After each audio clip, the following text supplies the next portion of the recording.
Olá, bom dia. Como vão todos? Centralizando aqui.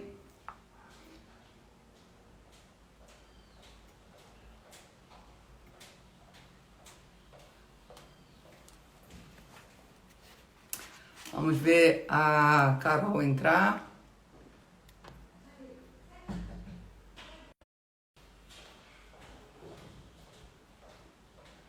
Vamos aguardar ver professora Carol, Daniela aqui, visualizar.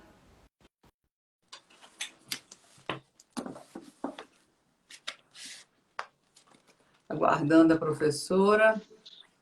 Olá, bom Olá, bom dia. dia, Tudo professora bem? Ana Carolina Brochado. Tudo bom? E você? Como está? Tudo ótimo, e Como é que você? estão essas Minas Gerais? Uai, Hein? estamos bem, graças a Deus, né? Em casa, mas aqui já começou a abertura em Belo Horizonte, devagarzinho.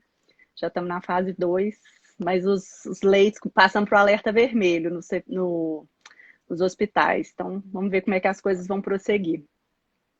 Tá certo. Então, primeiro eu queria agradecer o convite, a professora Ana Carolina Brochado Teixeira ter aceitado o nosso convite do novo projeto do Arquitetura do Planejamento em Pauta.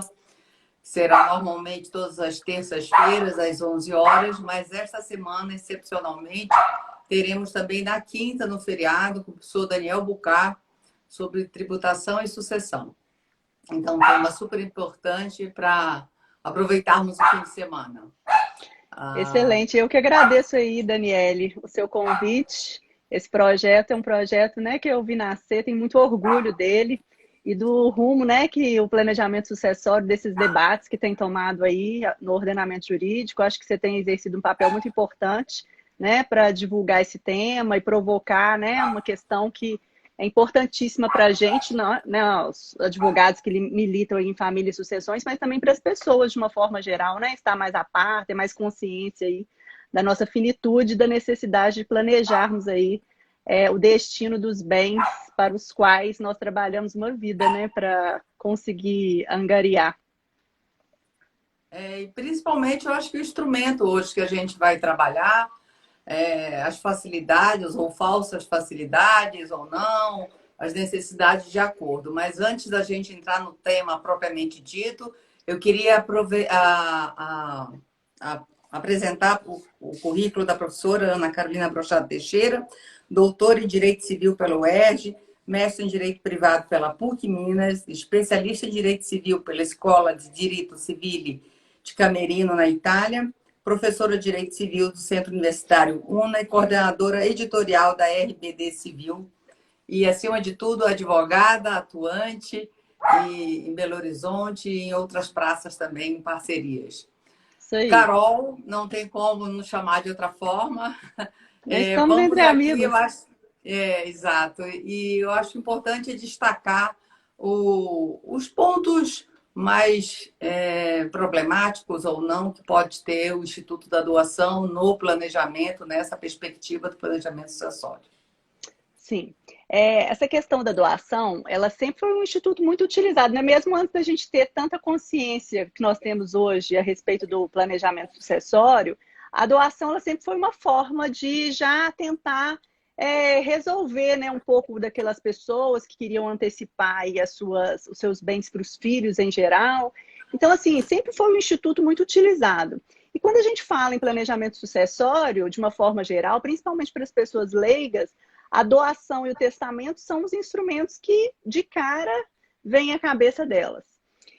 Só que a doação, nós vamos, né, o objetivo central desse bate-papo, eu imagino, seja a gente pensar se ela é um instrumento eficiente sempre, ou se é necessário a gente verificar alguns casuísmos, né, em termos geral, mas principalmente nós pensarmos se, ante o ordenamento como um todo, a doação ela é um instrumento eficaz ainda, principalmente na perspectiva de que sempre foi tratada como um instrumento bem clássico, né, do planejamento sucessório. Então, antes da gente chegar lá, eu acho que é importante a gente demarcar algumas características, assim, brevemente, da doação. que é um negócio jurídico bilateral que produz efeitos intervivos, ou seja, a propriedade dos bens é transferida durante a vida do doador, né? Ela tem uma grande vantagem, que ela tem, de certa forma, ela carrega em si mesmo uma simplicidade, né, para o planejamento sucessório. Haja vista isso que nós acabamos de dizer, que é sempre um instrumento que sempre remeteu de uma forma muito eficaz a essa ideia de sucessão. Por ser um negócio jurídico bilateral, ela é necessária a aceitação do donatário, salvo se o donatário for menor de 16 anos, e aí a aceitação será por representação, e entre 16 e 18 por assistência, né, do seu representante ou do seu assistente. A aceitação ela pode ser presumida para os absolutamente incapazes, se a doação for pura e simples. E aí, por si só, a gente já tem um problema que eu não vou nem entrar nele aqui, mas, por exemplo, se os pais discordarem da doação propriamente dita, no exercício do poder familiar, né, que aí é o caso de procurar o juiz para dirimir esse problema, essa controvérsia. A doação não pode ser feita de todo o patrimônio, né, o que a gente chama de doação universal. Limitação, né? Existe aí uma primeira limitação ao planejamento sucessório. E aí, fazendo uma lembrança ao professor Luiz Edson Fachin, né, que ele, para a gente, ele vai acabar sendo sempre professor, é difícil falar do ministro, mas do nosso professor Fachin, que tem um livro belíssimo a respeito do Estatuto Jurídico do Patrimônio Mínimo, que ele trata exatamente dessa questão da doação universal, da proibição da doação universal, ou seja, é necessário que a pessoa ela tenha bens que resguardem a sua subsistência, ou seja, ela não pode fazer a doação de todo o patrimônio. Certamente, se o escopo for esse, é necessário ela resguardar o usufruto e demonstrar que, para que esse negócio jurídico, né, tenha rigidez, tenha validade, que esse usufruto resguarda a sua própria subsistência. A doação ela não pode ultrapassar 50% do patrimônio se houver herdeiros necessários, e se a doação não for para os herdeiros necessários, como adiantamento de legítima, e esse é o próximo tópico, ou seja, quando ela é feita de ascendente a descendente ou a cônjuge companheiro, ela configura por si só um adiantamento de legítima e está sujeita à colação, salvo se a colação for dispensada dentro dos limites legais. E é importante a gente dizer aqui, até para motivar quem está aí nos assistindo a também participar da live do professor Daniel Bucar com você, nós não podemos esquecer dos custos tributários, né? Certamente o professor Daniel vai tratar desse tema daqui para em Minas Gerais, é o ITCD, ou seja, que é o imposto de doação. Para nós aqui, ela é 5% do valor do bem doado. É um imposto estadual que tem uma variação aí de estado para estado. Alguns estados já alcançaram a máxima alíquota permitida, que é 8%, né? E outros não, como aqui nós ainda estamos nesse 5%. Mas vou deixar tem um projeto de lei, né? Tem projeto de lei para modificar, porque de certa forma... até escalonar até 8%, né? É o que o Alexandre, meu coautor aí no artigo, no livro do Arquitetura do Planejamento Sucessório, ele fala sempre com os nossos clientes. Ele fala o seguinte, olha, o ITCD, de certa forma, é o imposto que traz mais... é mais confortável de ser majorado, porque, primeiro, você está recebendo um patrimônio, né? Então, quando você está recebendo patrimônio, você está ali já, de certa forma, tendo uma vantagem patrimonial. E, por outro lado, e aí você é obrigado direto, em tese, né, no nosso caso aqui, ao pagamento. E, por outro lado, quando a gente está falando, por exemplo, do ITCD causa mortes, a pessoa não está aqui mais para dirimir essa questão patrimonial. Por isso, né, do impacto no patrimônio de uma forma geral. Por isso, a necessidade de um repensar sobre o TCD mesmo, mas que acaba sendo um imposto, vamos chamar mais confortável, assim, para ele sofrer algumas majorações. A Cadu está participando ativamente da nossa live, né? Tô adorando. Hoje ela está impossível. Gente, não, mas são tempos até de ótimo. Pandemia. Não, família, né? Família multiespécie, para falar aqui da professora Mariana Chaves. Bom, Então, essas são algumas características, alguns pontos aqui do contrato de doação que eu gostaria de pontuar. Mas a questão fundamental que eu acho que impacta, principalmente no âmbito de um planejamento sucessório, não é nem a doação em si, é como fica a rigidez dessa doação no âmbito dos limites quantitativos e qualitativos do planejamento feito hoje, no momento do falecimento. Por quê? Porque, como nós dissemos aqui, a colação ela tem uma característica fundamental que é a sua configuração como adiantamento de legítima quando ela tem como destinatário, ou seja, quando o donatário é descendente direto ou por direito de representação, cônjuge ou companheiro, né? E aqui, por quê? Quando ela configura o adiantamento de legítima, na outra ponta, nós temos a questão do dever de colacionar. O que seria esse dever de colacionar? Quando do falecimento do doador, o Quem teve donatário, adiantamento de lei. exatamente, que recebeu bens, né, durante a vida, deve declarar no inventário o recebimento desses bens para efeitos de equilíbrio dos quinhões hereditários. Então, assim, a colação ele é um instituto que tem por finalidade precípua equilibrar os quinhões hereditários dos herdeiros, né? E aqui a gente faz uma menção que eu acho que é importante ao princípio da igualdade entre os filhos, né? Embora a igualdade que se visa preservar, que não é só da igualdade, não é só a igualdade entre os filhos, mas também entre cônjuge e entre companheiro. E aqui é importante a gente dizer o seguinte, no caso dos cônjuges, não é sempre que o cônjuge necessariamente tem que colacionar, só quando ele participa efetivamente ou concorrência com os descendentes. Então, por exemplo, vamos supor que a gente esteja falando de um cônjuge casado em regime de comunhão parcial com bens particulares, né? Então, sem bens particulares, desculpa. E aí, nesse caso, se a comunhão é sem bens particulares, o cônjuge não participa. Nesse caso, como na comunhão universal, né, não tem muito sentido a gente falar nessa situação de colação. Então, quando nós pontuamos que o cônjuge deve colacionar, nós precisamos de concretizar aqui, que aqui é muito importante nós pensarmos naquelas situações concretas em que o cônjuge herda. Em relação ao companheiro, também nós precisamos pensar por que ele herda ou por que ele não herda, né?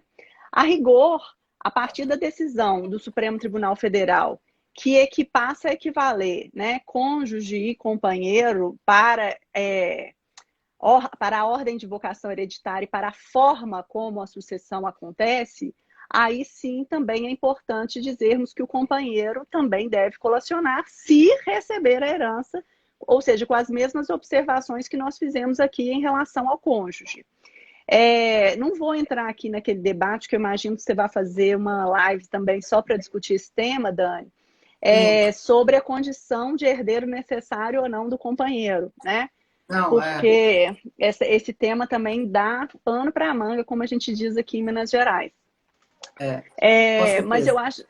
Mas eu acho que, assim, já vou falando direto, assim, minha opinião, como dizer assim, você não me perguntou, não, mas vou falar minha opinião. Não, mas eu já entendi, não, ao né? você falar que se aplica da mesma forma, né? Claro. Não, e eu acho assim, embora o STF não tenha entrado nessa questão especificamente, a partir do momento que existe a mesma ratio, não há por que haver uma solução jurídica diversa, né?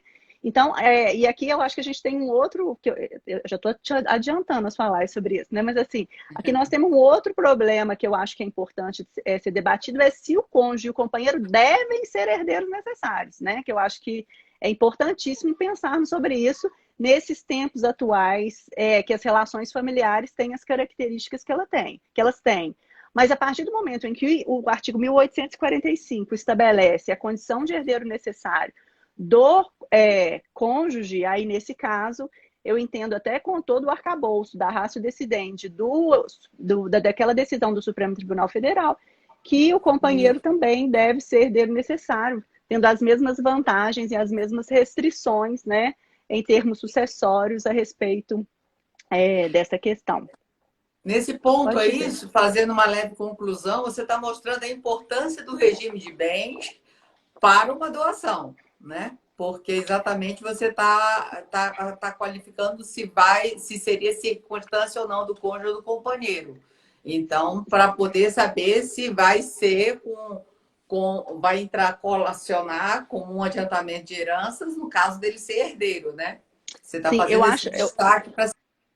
eu vou até te sugerir aí também um outro tema de live que eu acho que é muito interessante para a gente pensar, Dani, que é assim o passo a passo de um planejamento, sabe? Porque eu acho que quando a gente recebe no escritório, por exemplo, um cliente para fazer um planejamento, ou assim, no meu caso também, a gente acaba tendo parcerias com escritórios de direito societário, de direito empresarial, que, né, que fazem aí, que tem alguns clientes com esse desejo. E aí, assim, no nosso caso, que a gente acaba sendo mais voltado para família e sucessões, eu, né, especificamente lá no escritório, eu acho que assim, a gente tem o nosso brainstorm assim, inicial com o cliente, né? Ou seja, nós precisamos de o que eu preciso de pegar assim, num primeiro momento para poder fazer uma análise A qualificação para atingir os dele. objetivos, para atingir Exatamente. os objetivos que o cliente quer. Então, assim, num primeiro momento, eu diria que a análise do patrimônio, da condição do titular do patrimônio e da condição daquelas pessoas que vão receber os bens, né, para quem ele quer transferir os bens, seja agora, seja no futuro, o primeiro momento é isso que você disse, ou seja, a qualificação jurídica dessas pessoas, né? Qual que é o regime de bens, qual que é, de certa forma, a profissão de uma forma geral, né? Assim, com o que ele mexe, trabalha diretamente com os bens, né? Envolvidos ali ou não, porque eu acho que o tipo de patrimônio e a individualização dos herdeiros, eu creio que isso é fundamental para ser pensado, para a gente dar um destino, vamos chamar assim, para fazer uma homenagem à professora Ana Luísa Maia Nevares, funcional, né, do patrimônio, né? Ou seja, quando ela trata da questão do testamento, sob essa perspectiva funcional, é exatamente isso. Analisar não só o aspecto quantitativo, ou seja, os bens, qual que é o quinhão e etc., mas também um aspecto qualitativo, analisar a ligação que as pessoas têm em relação ao patrimônio, de uma forma geral, a necessidade dos herdeiros, né? Porque eu falo que quando a gente vai pensar na questão da doação especificamente, eu acho que a necessidade dos herdeiros, né, dos descendentes, do cônjuge, etc., eu acho que isso é um ponto que conta muito na decisão do titular do patrimônio para tomar essa decisão, né? Quer dizer, às vezes eu tenho um filho que precisa de um imóvel para morar, ou que está passando por algum tipo de dificuldade, que precisa daquela transferência imediata, né, do patrimônio. Então, eu acho que, assim, isso conta muito, principalmente para se definir como um escopo um instrumento, né? O escopo não, um instrumento do planejamento, o contrato de doação. Então, assim, eu acho que esse passo a passo é importante, mas para a gente também, até para a gente mesmo, para a gente tomar consciência daquilo que a gente faz intuitivamente, né? Porque muitas vezes a gente já faz isso. Mas eu acho que é isso, assim, sistematizar o que a gente faz intuitivamente, porque eu acho que isso nos ajuda, inclusive, a identificar qual que é o melhor instrumento, né, para aquele caso especificamente, que vai atender melhor aquela pessoa ali. A necessidade não só da qualificação propriamente dita, mas até de uma análise subjetiva também daquela família, para poder estar exatamente adequando melhor esse instrumento, juntando com a vontade. Sobre essa questão da Exatamente. live passo a passo, eu fiz uma um pouco no gênero, fui convidada pela professora Silvia Marzagão, Então. fizemos, e na prática, que ela tem uma série na prática, que Ótimo. era efetivação de um planejamento sucessório, né? De realmente chega o cliente, como fazer e tal. Mas infelizmente a live não salvou. E aí nós ficamos de fazer uma próxima outra hora aí. Então vocês podem fazer gravar, porque eu acho que é muito útil, assim, né? Tanto para a gente mesmo, para as pessoas de uma forma geral, mas principalmente assim, para a gente, para o advogado, porque eu acho que a gente faz isso intuitivamente. Mas, querendo ou não, essa sistematização, eu acho que ela nos ajuda, né? Embora ninguém Não, vai tem ficar, que obviamente, escravo daquilo analisar. ali, mas né, ela nos ajuda a fazer a condução do caso e né, tratar para o próprio cliente também não ficar, às vezes, tão perdido, porque muitas vezes, quando o cliente quer fazer isso, ele chega, às vezes, com uma ideia. Mas quando você vai estudar o caso e depois suscitar os cenários, né? Se a gente faz vários cenários de possibilidades, dos impactos tributários, dos custos, né? De uma forma geral, eu acho que isso aí é interessante até para o cliente visualizar mesmo. Mas essa live da Silvia, sua e da Silvia, ela é importantíssima ser repetida. O Não, pessoal aí vamos também fazer tá outra hora. pedindo. Bom, quais são os, né, a gente estava falando aqui da questão da doação, no momento, da repercussão dessa doação no momento do falecimento. Que essa repercussão, ela está muito ligada à colação, né, de uma forma geral. Então, a colação, o que ela é, né? Qual que é a essência da colação? É dizer no inventário os bens que eu recebi a título de doação, até porque se eu não disser, eu estou sujeita à pena de sonegação. Ou seja, eu estou sujeita à perda dos bens que eu recebi por doação, porque o objetivo da colação é cumprir aí, um mandamento constitucional de igualdade entre os filhos e igualdade entre cônjuges e companheiros. Então, o que deve ser objeto da colação? Tanto a doação direta quanto a doação indireta dos bens. Então, por exemplo, quando eu falo de doação direta, eu estou falando daquele bem que de fato foi objeto de uma doação, de um contrato de doação, que eu fiz tudo certinho, recolhi o imposto, etc. Né? Mesmo se eu não tiver recolhido o imposto, porque muitas vezes isso acontece, né? Nas situações práticas que a gente vê, mas a gente verifica ali a questão das características, se houve uma transmissão gratuita de bens, etc. E também, eu acho que é muito importante a gente frisar aqui a doação indireta, né? Que é, por exemplo, quando eu compro um imóvel no nome do meu filho, quando eu pago uma dívida do meu cônjuge, eu estou falando em termos de doação indireta, que é aquela doação que, de certa forma, ela é, né, não é exato, não vou falar de uma simulação de uma forma que não é isso, né? Mas assim, que gratuitamente eu cedo um bem, um valor para o meu filho, mas né, não é exatamente por aquele negócio jurídico direto. Ele é feito através de uma outra forma, e por isso a gente fala de doação indireta.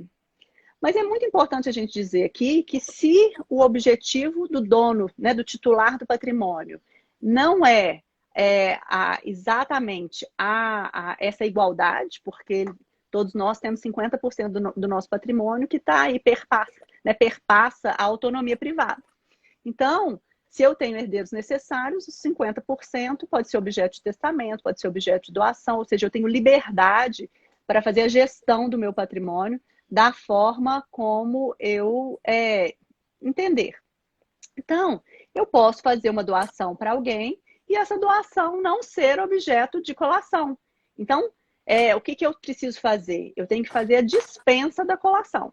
E aí, essa dispensa da colação, ela tem alguns requisitos. Primeiro, quantitativos, ou seja, a doação ela tem que ocupar 50% do meu patrimônio, ou seja, até o limite máximo, né, de 50% do meu patrimônio. E, além disso, ela tem que ter tem alguns requisitos formais. Ou seja, para que haja a dispensa da colação, ou eu tenho que fazer essa dispensa no próprio título da doação. Então, por exemplo, se eu estou comprando um imóvel para o meu filho, naquele título ali, eu faço a dispensa da colação, que são situações, vamos chamar assim, mais raras de acontecer, né? Ou em testamento. Então, assim, eu tenho requisitos formais para operacionalizar essa dispensa de colação. Só botar uma pimentinha aí. Nos bens imóveis, isso é mais fácil, né? Uhum. Nos bens móveis, às vezes essas doações voltam, né? E até seja na questão da colação, independente até do momento, Se é no momento do valor, como era antes do momento da deliberação, ou no momento Uhum. dos bens móveis, e hoje em dia nós temos bem mais variedades de bens móveis, né? Sim. Então, Eu acho que essa é uma questão importantíssima da gente pensar, porque o que que acontece? Como você mesma disse, além da variedade dos bens móveis, nós temos também bens móveis muito valiosos, né? A ideia por exemplo, da própria outorga, né, conjugal, de proteger o patrimônio de raiz, vamos chamar assim, que até então são os bens que pensado sob uma perspectiva de maior valoração, essa regra geral não é uma regra que se impõe. Se bem que para o mineiro, né, mineiro gosta bem de um imóvel. Mas, assim, não é uma regra geral que se impõe de uma forma geral. Dá um oi para a Rose, ó, que acabou de entrar aí. Então, o que que acontece? Essa ideia que você trouxe é uma ideia importantíssima da gente dizer. Porque até hoje, com essa questão do patrimônio digital, né, que está nos impondo aí tantos desafios para pensar herança digital e etc., partilha de bens digitais, né, em termos, né, inter vivos, em fase de regimes de comunhão, nós realmente precisamos pensar. Então, por exemplo, para esses bens móveis, o instrumento correto seria o testamento, dentro do arcabouço que nós temos hoje. Até mesmo porque nós não temos tanto lugar de registro, vamos chamar assim, desses bens, né? A ideia do título é exatamente para ficar na memória do registro de transferência do bem. Então, aí a importância, né, da gente ter as provas desses bens, obras de arte, por exemplo, né, que eu acho que são bens valiosos e que podem estar sujeitos à colação se doados, né, dentro dessa perspectiva aí que a gente está falando. Então, eu acho que, assim, sem dúvida alguma, se pensar também em instrumentos, né, de maior segurança para assegurar, segurança para assegurar, não, mas de segurança para garantir, vamos chamar assim, essa maior igualdade no futuro, ela é muito importante, né? E aí, trazendo aqui para nossa para nosso cerne do nosso problema, que né? é a doação. A colação, da colação e da doação por via reflexa, nós temos aí uma certa insegurança para lidar com esse instrumento hoje em dia, assim, de uma forma geral, né? Principalmente para planejamentos feitos há mais tempo, antes de 2015. E aí aqui eu quero chamar a Necessidade atenção. até de uma revisão, às vezes, exatamente em função da mudança da colação com código de processo, né? Na verdade, eu acho o seguinte, Dani, eu vejo planejamento de uma forma geral, eu acho que de tempos em tempos eles têm que ser revistos, né? Até porque Concordo. nós, né, as pessoas são dinâmicas, né? Os desejos são dinâmicos, a vida são dinâmicos, a vida é dinâmica. Então, assim, o objetivo que eu tinha lá quando eu fiz o meu testamento, quando eu fiz o meu planejamento, a doação, podem ser objetivos que tenham sofrido modificações em razão do influxo da vida mesmo, dos acontecimentos. É, Então, assim, eu eu. acho que isso é importante a gente deixar aqui um registro sobre esse assunto, né? Não, com certeza. Eu acho que quando tem alterações nessas variáveis que eu digo que é desde a qualificação, se surge um novo filho, uma circunstância que vai mudar aquele estado quo, seja a questão de uma variação do patrimônio também, vindo aí crises, né? Ou de acrescer ou de perda Reduzir. patrimonial. E também na vontade, exatamente. Então, é necessário também estar né, revisitando aí o planejamento de tempos em tempos para poder ver se está de acordo com A vontade atual, né? a vontade atual, se o patrimônio teve, né, uma mudança nesse sentido, com certeza, concordo com você, entendo dessa forma também. Joia. Então, assim, a questão da colação, ela está sujeita aí a uma regra que é o tempus regit actum, né? Ou seja, nós precisamos de aplicar a lei da data da morte em relação a relação jurídica, né? Que se estabelece no momento do falecimento. Então, qual que é a questão toda? Nos códigos, e aí eu vou falar dos códigos civis de uma forma geral, porque essa regra ela existiu Se tanto no de Código Civil de 16, 16 quanto no Código Civil de 2002, né?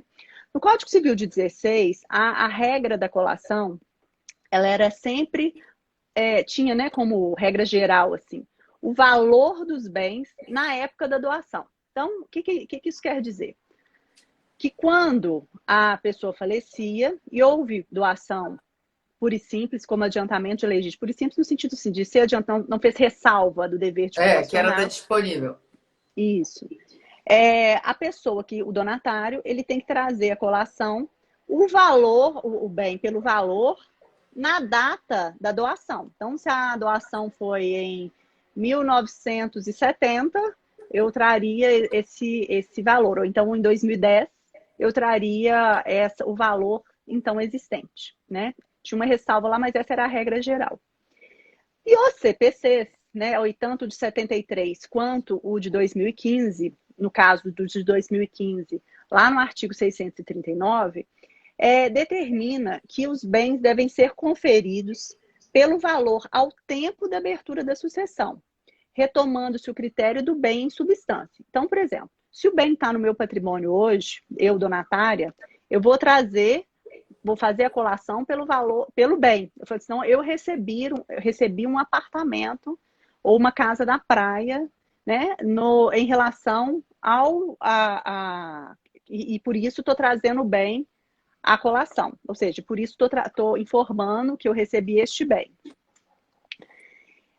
O nosso grande problema, assim, que realmente é um grande problema, mas que não é uma novidade, porque a gente já convivia com esse problema antes, porque, por exemplo, no Código 16 a gente tinha um valor, um critério.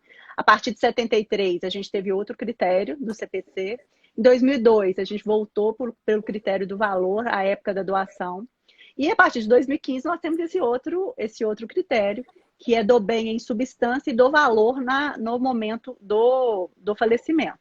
Então, assim, não é um problema novo, né, que nós temos, mas é um problema que demanda uma solução hermenêutica, né, eu acho, pelos problemas principais que ele acarreta. Então, por exemplo, vamos supor que o pai deu 2 lotes iguais, só para a gente exemplificar, que eu acho que é importante para as pessoas Não, para visualizarem, né? visualizar.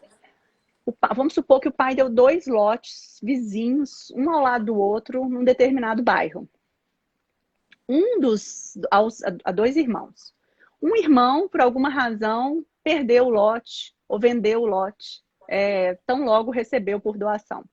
O outro não, o outro conservou o lote, pagou os impostos e teve ali, aquele bairro aconteceu, por uma coincidência, de uma valorização grande em relação aos imóveis, né, ali localizados. E aí, nesse caso especificamente, o que acontece? Se o pai então falece hoje, este irmão, esse filho que conservou o lote, ele fala: então eu recebi por doação este lote situado nessa quadra XYZ desta rua, matriculado sob o número tal. E esse outro irmão que não que perdeu o lote, que vendeu o lote, etc. Vamos colocar o exemplo da venda, que eu acho que ele elucida mais. Ele vendeu o lote antes da valorização. Então, vamos supor que ele tenha vendido o lote por 100 mil reais. E com a valorização do lote do bairro, o lote hoje do irmão que conservou está valendo 1 milhão de reais. Então, essa pessoa que vendeu o lote por 100 mil reais, ela teria que declarar hoje no inventário do pai falecido após 2015, ela teria que declarar o valor atual do lote, mesmo não estando esse bem em seu poder, ou seja, seria pelo valor de 1 milhão de reais. Então, esse, para mim, ele é o principal problema que nós temos hoje da colação. Porque por essa ideia de que a lei do tempo é a lei que rege, porque existem 2 debates aí a respeito dessa aplicação. Primeiro, que é uma regra de direito material. Então, eu não deveria seguir o CPC, eu deveria seguir o Código de Processo Civil, né? E tem alguns doutrinadores que defendem essa tese. Outros falam assim, olha, é uma norma de direito material, mas que está no Código Processual. E aí, então, nesse caso, é possível existir normas de direito material no âmbito processual, porque acaba que é uma questão também, né, a respeito, assim, está inserida também no procedimento, e por essa razão, o instrumento que vale seria o Código de Processo Civil. A rigor, tem sido nesse sentido as decisões dos tribunais, no sentido de que o que eu tenho que aplicar hoje é o Código de Processo Civil e não o Código CPC. Civil. Mas uma observação aqui é importante. Exatamente pelo conteúdo material dessas normas, eu não aplico aos inventários ou às sucessões em andamento anteriores a 2015, né? Anteriores ao Código. Eu aplico as sucessões abertas a partir do Código, né? Da vigência do Código. Aí sim eu aplico esses critérios novos, né? Novos, mas novos em termos de vigência, que nós estamos aqui tratando. Mas, assim, eu acho que... Então, eu trago bem... O critério a colação deve ser feita em substância e pelo valor no tempo da abertura da sucessão. A ideia é essa, trazer para a contemporaneidade, né? Mas, de toda forma, Dani, eu acho que uma solução precisa ser dada em relação a esses bens perdidos, vendidos e assim sucessivamente. Porque uma pergunta aí sobre um bem vendido, o que aplica. Pois é, aí eu acho que assim, nós precisamos de pensar sobre isso, porque eu acho que é muito injusto, né? E aí a gente tem que fazer a nossa veia de advogado no que a gente acredita para defender aí, no caso do nosso cliente, nos nossos clientes. E do que a gente acredita também, né? Como pensadores aí do direito.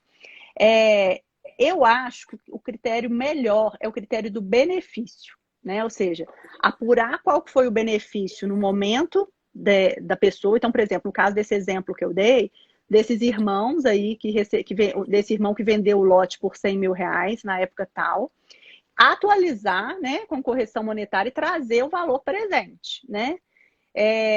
Por quê? Porque nesse caso eu vou ter uma condição de apuração da igualdade patrimonial real, né? Da mesma forma que eu tenho que tirar desse valor, por exemplo, se vamos supor que esse irmão que conservou o lote com esforço próprio, construiu uma casa, construiu piscina, uma quadra, né? Essas valorizações do lote advindas dessas construções tem que ser retirado, né? Porque é o esforço dele. Porque senão eu estaria aqui diante de um enriquecimento sem causa do outro irmão. Então, da mesma forma que a ideia é reequilibrar, né, a igualdade e a ratio da colação, ela é nesse sentido, nós precisamos de estar mais alinhado com formas de efetivamente concretizar esse objetivo, né? E aí eu faço coro ao enunciado 644 da oitava jornada de Direito Civil. Né? Eu vou me permitir ler aqui para vocês, porque eu acho que ele é muito elucidativo, né? Os artigos 2003 e 2004 do Código Civil e o artigo 639 do CPC de 2015 devem ser interpretados de modo a garantir a igualdade das legítimas e a coerência do ordenamento. O bem doado em adiantamento de legítima será colacionado de acordo com o seu valor atual na data da abertura da sucessão, se ainda integrar o patrimônio do donatário. Se o donatário já não mais possuir o bem doado, este será colacionado pelo valor do tempo de sua alienação, atualizado monetariamente. Então, eu acho que esse enunciado, ele utiliza o critério do benefício como prevalente, ou seja, eu vou colacionar a partir do benefício que eu efetivamente tive, ele é interessantíssimo porque ele efetivamente cumpre o objetivo do Instituto da Colação. Então, assim, eu aí falo como advogada, eu acho que essa é uma tese que dá para defender até o STJ, né? No sentido de que nós temos aqui um arcabouço normativo e hermenêutico importantíssimo para cumprir o objetivo do Era, Instituto e atingir o escopo constitucional. era a pergunta que eu ia te falar, exatamente por essa oscilação entre Código Civil e Código de Processo, estando em vigor hoje o Código de Processo, que é o valor dentro das duas teorias, né? Se isso não, se o enunciado não gera um pouco de insegurança jurídica de uma outra possibilidade, mas você acha, acho que se você Não, falou que eu acho que assim, a resposta é sim, né? fundamenta Para até o sua. STJ. Mas eu acho que a gente tem fundamento sim. Mas assim, respondendo objetivamente a sua questão, sim, eu acho que há insegurança jurídica, né, nesse sentido. Mas assim, qual que é a alternativa? Né? Se eu quiser a segurança jurídica é a gente aplicar o CPC. Aí eu acho que assim, a regra é essa. Então, aí, diante de uma situação, eu me colocando no lugar, né, daquela pessoa que vendeu esse lote lá atrás e que por alguma razão que não foi do esforço, né, do irmão, porque o esforço tem que ser contemplado e é reconhecido pela lei, mas por alguma razão de sorte, da vida mesmo, né? Tem gente que tem muita sorte. O bairro valorizou, eu acho que ali a gente tem, né? Ou seja, não foi do esforço, foi de uma questão é, Isso extra-família, existe. visionário, isso existe, Tanto tanto para melhor quanto para pior, né? você ter um imóvel, dá no mesmo prédio, às vezes circunstâncias, e pode ter uma valorização, como pode ter uma desvalorização, Exatamente. cria-se um viaduto e aquele imóvel. Quer dizer, o sistema pode criar distorções, onde pode haver enriquecimento sem causa de um lado ou de outro, né? De Com certeza, sem distorções dúvida que. alguma. E aí a solução denunciada é para trazer um pouco mais de equilíbrio para essas distorções. Sim, sim, o enunciado é o 644 da oitava jornada de direito civil, porque alguém perguntou aí de qual jornada.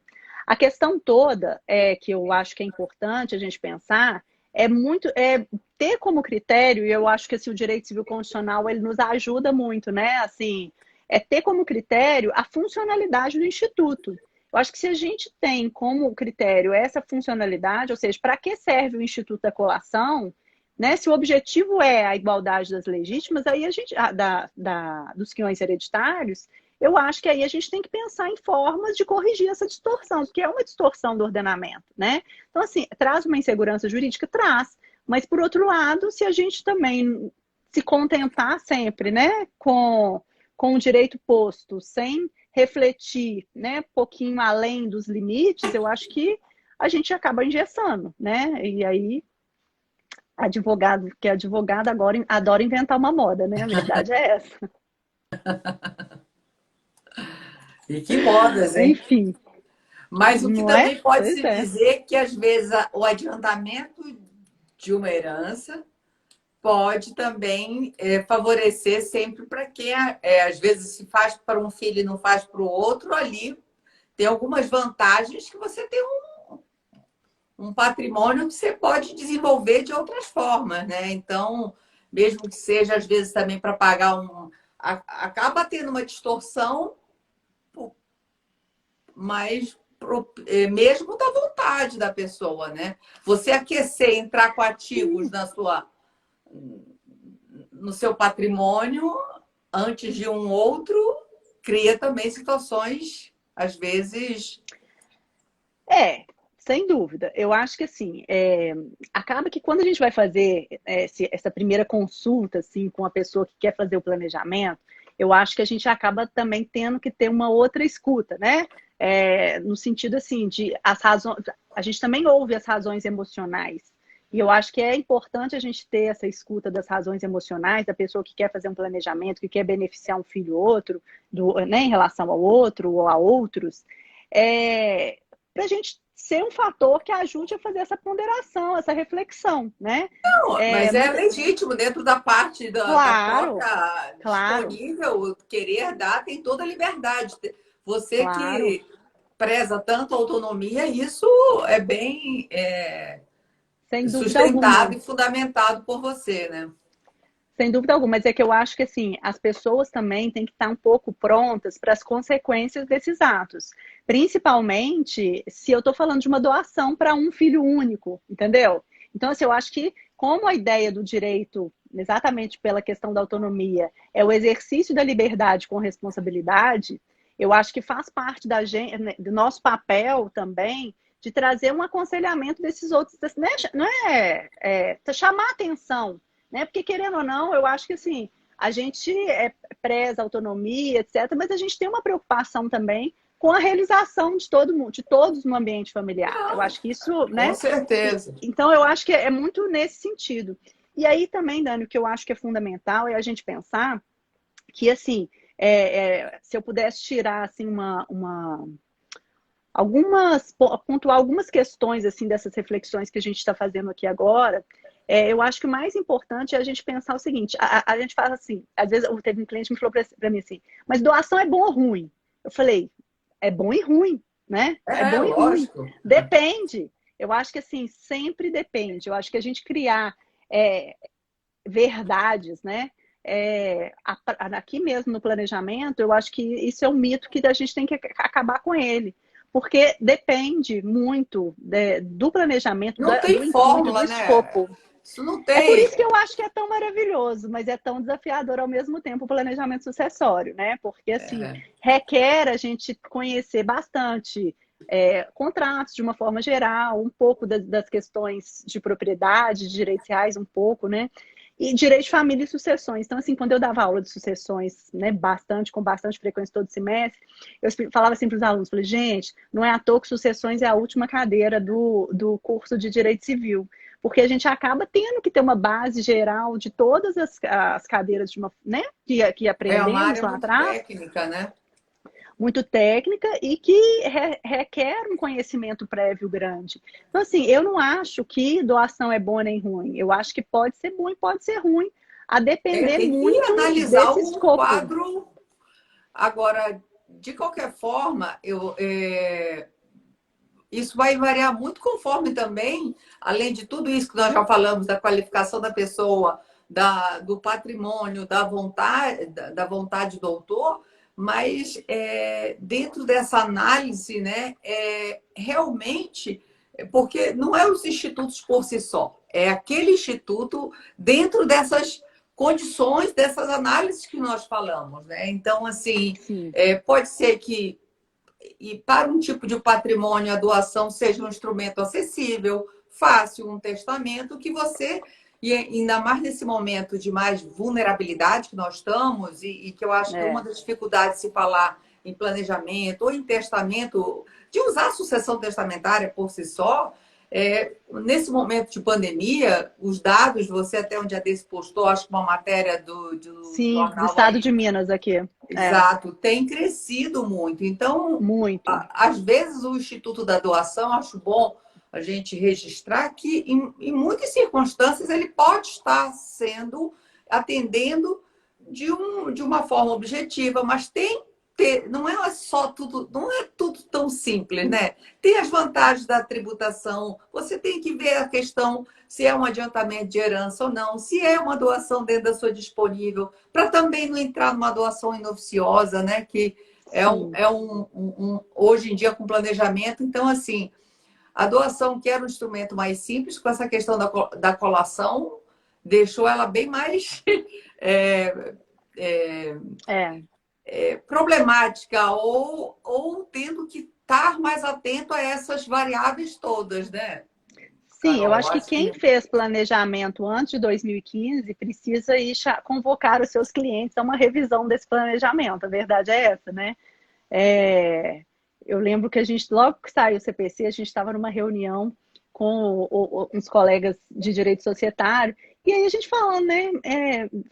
Veja bem, agora nós precisamos fazer isso, e assim, né? Eles ficaram com um olhar muito de complexidade em relação àquilo. Eu falei assim, nossa, então eu realmente preciso de pegar aqui dos planejamentos que eu fiz, que teve alguns instrumentos de doação, para a gente fazer uma revisão, porque, imagina, é claro que não é, a ideia não foi essa, né? A ideia era, a gente conta com o ordenamento que a gente tem na época, mas corrobora o que nós já falamos lá atrás.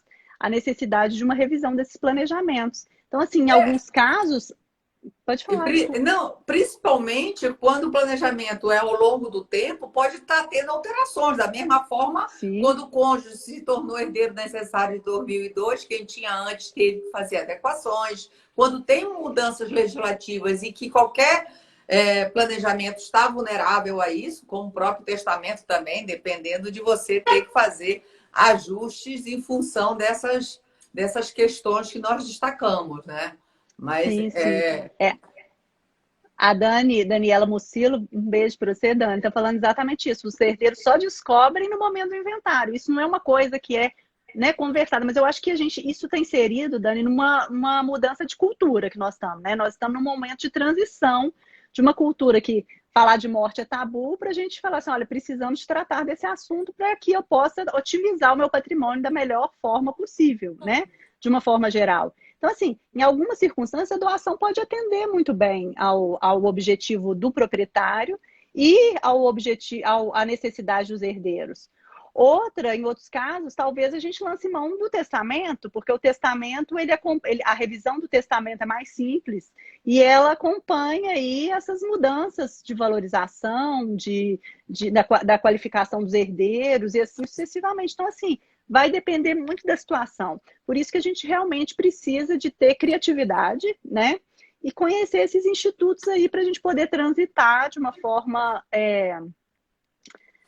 mais tranquila, embora não seja fácil, porque às vezes a gente precisa de chamar colegas, parceiros, para poder, né, fazer uma análise global, porque tem esse aspecto da que isso tributação, tem também muitos é aspectos, e isso é um muito salutar. aspecto super interessante do planejamento, é essa parceria entre os advogados, entre os escritórios, a necessidade de se conjugar os entendimentos para poder melhor estar atendendo ao cliente, né? Quer dizer, é um desafio, mas que propicia também essas parcerias.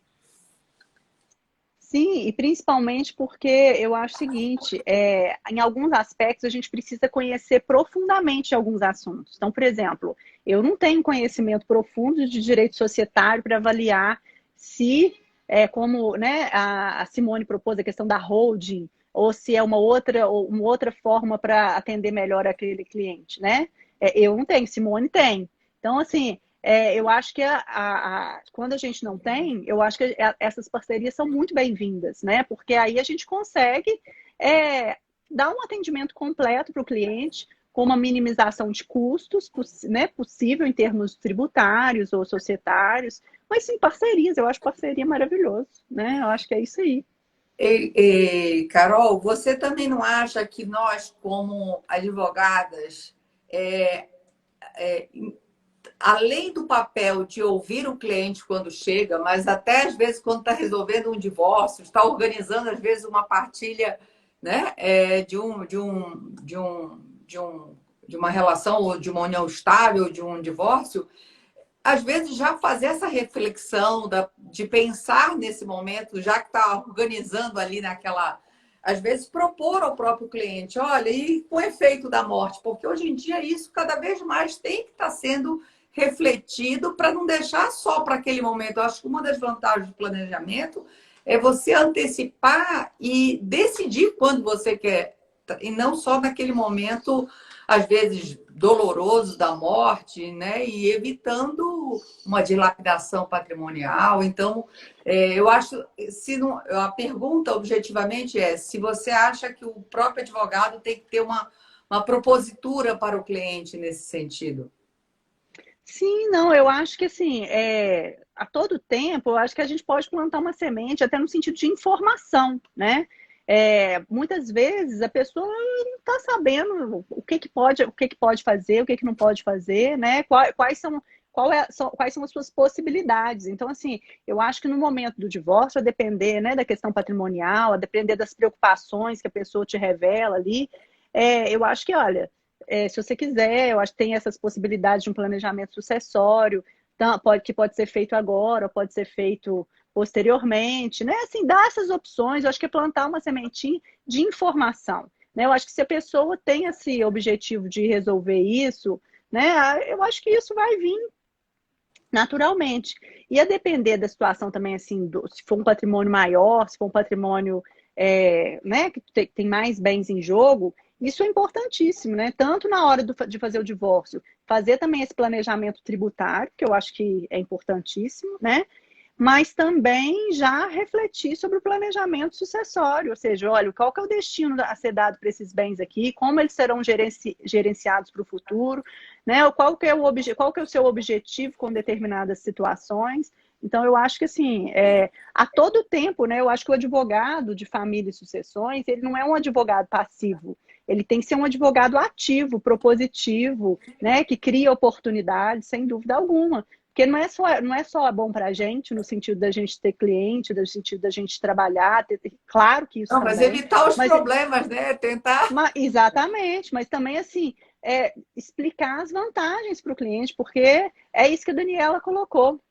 Ó, a Thaís está aqui com a gente também, que bom. Ah, Eu acho que é isso, né, assim, as pessoas precisam estar informadas para que o momento da morte as pessoas tenham direito, inclusive, de viver o luto, né? Não tem que tomar todas aquelas providências, ficar em choque, não só por causa da situação da perda do ente querido, mas também por causa da situação de tanta providência que tem que tomar, dos impostos que tem que ser pagos, né, de todas as situações práticas que a gente sabe existem, né? é. Então, eu acho que, da mesma forma que, em termos de saúde, eu acho que a saúde preventiva, ela está crescendo mais depois dos 40, quem não tem 40 ainda pode saber isso, viu? Que depois dos 40 a gente tem que pensar preventivamente.